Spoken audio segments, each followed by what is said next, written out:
yardımı verelim.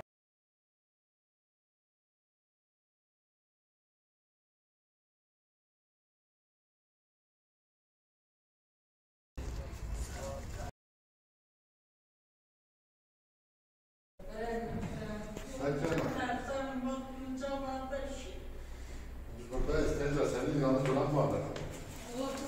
Bak.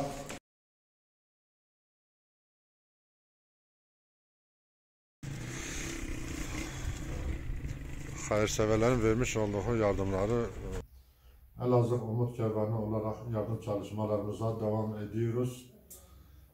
Hayırseverlerin vermiş olduğu yardımları fakir ve muhtaç ailelere ulaştırdık.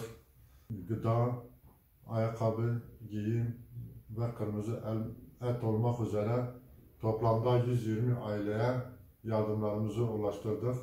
Berat Kandili vesilesiyle fakir ve muhtaç aileleri sevindirmiş olduk Umut Kervanı olarak.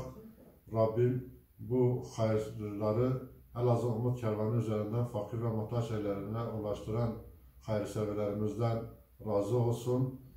Tüm İslam ümmetinin Berat Kandilini kutluyor. İslam ümmetinin kurtuluşuna vesile olsun inşallah. Elazığ Umut Kervanı üzerinden Afganistan ve Afrika'ya da ulaştırdık. Elazığ Umut Kervanı olarak bu yardımları yurt dışına göndermesinde bizi aracı kılan hayırseverlerden razı olsun. Rabbim onların da hayırlarını kabul etsin inşallah.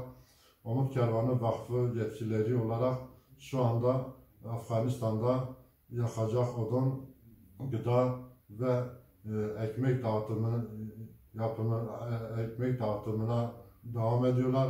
Rabbim onların da hayırlarını kabul etsin inşallah.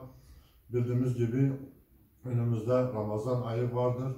Ramazan ayında gelin hayat birlikte güzeldir sloganıyla bu hayatı güzelleştirelim.